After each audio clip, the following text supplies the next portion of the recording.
రాజకీయాల్లో జనసేన పార్టీ భవిష్యత్ వ్యూహంపై ఆసక్తికర చర్చ సాగుతోంది.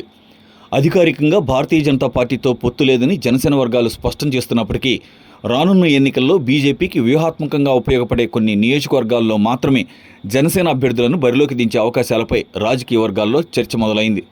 ఈ పరిస్థితి తెలంగాణలో కొత్త రాజకీయ సమీకరణాలకు దారితీయవచ్చనే అభిప్రాయాలు వ్యక్తమవుతున్నాయి.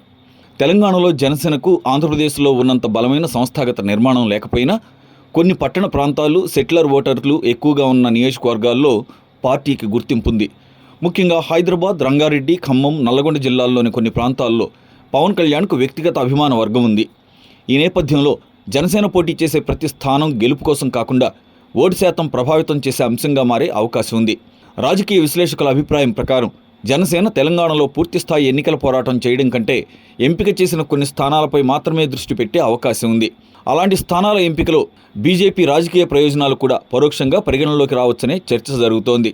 అంటే అధికారిక కూటమి లేకపోయినా ఇరు పార్టీల మధ్య పరస్పర అవగాహనతో కొన్ని ప్రాంతాల్లో వ్యూహాత్మక పోటీ జరిగే అవకాశం ఉందని పరిశీలకులు భావిస్తున్నారు.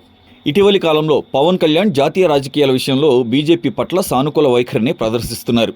ఆంధ్రప్రదేశ్లో ఎన్డీఏ భాగస్వామిగా కొనసాగుతున్న జనసేన తెలంగాణలో మాత్రం స్వతంత్ర రాజకీయ గుర్తింపును కాపాడుకోవాలని చూస్తోంది. అదే సమయంలో బీజేపీతో పూర్తిగా దూరం పెంచుకునే పరిస్థితి కూడా కనిపించడం లేదు.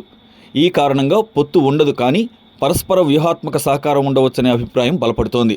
బీజేపీ దృష్టిలో కూడా జనసేన కొన్ని ప్రాంతాల్లో ఉపయోగకరమైన మిత్రశక్తిగా మారే అవకాశం ఉంది. ముఖ్యంగా ప్రత్యక్షంగా బీజేపీ బలహీనంగా ఉన్న ప్రాంతాల్లో జనసేన పోటీ చేయడం ద్వారా ప్రత్యర్థి పార్టీల ఓటు సమీకరణాలపై ప్రభావం చూపే అవకాశం ఉంది. మరోవైపు జనసేనకు కూడా తెలంగాణలో తన రాజకీయ ఉనికిని కొనసాగించేందుకు ఇది ఒక అవకాశంగా మారవచ్చు.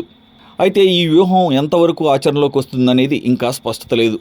జనసేన నాయకత్వం నుంచి అధికారిక ప్రకటనలు వెలువడకపోయినా పార్టీ భవిష్యత్ కార్యాచరణను రాజకీయ వర్గాలు ఆసక్తిగా గమనిస్తున్నాయి. తెలంగాణలో స్వతంత్ర రాజకీయ శక్తిగా ఎదగాలనే లక్ష్యంతో పాటు జాతీయ స్థాయిలో బీజేపీతో ఉన్న సంబంధాలను సమతుల్యం చేయాల్సిన పరిస్థితి జనసేన ముందుంది. మొత్తంగా చూస్తే తెలంగాణలో బీజేపీతో అధికారిక పొత్తు లేకపోయినా రాజకీయ అవసరాలకు అనుగుణంగా కొన్ని ఎంపిక చేసిన స్థానాల్లో జనసేన పోటీ చేసే అవకాశాన్ని పూర్తిగా కొట్టిపారేయలేమనే అభిప్రాయం వినిపిస్తోంది. ఇది కేవలం సీట్ల గణితం మాత్రమే కాకుండా భవిష్యత్ రాజకీయ సమీకరణాలకు సంబంధించిన వ్యూహాత్మక నిర్ణయంగా మారే అవకాశం ఉంది. రానున్న ఎన్నికల నాటికి ఈ అంశంపై మరింత స్పష్టత వచ్చే అవకాశం ఉంది. ఈ వీడియో మీకు నచ్చినట్లయితే లైక్ చేయండి, షేర్ చేయండి, ఛానల్ని సబ్స్క్రైబ్ చేసుకోండి.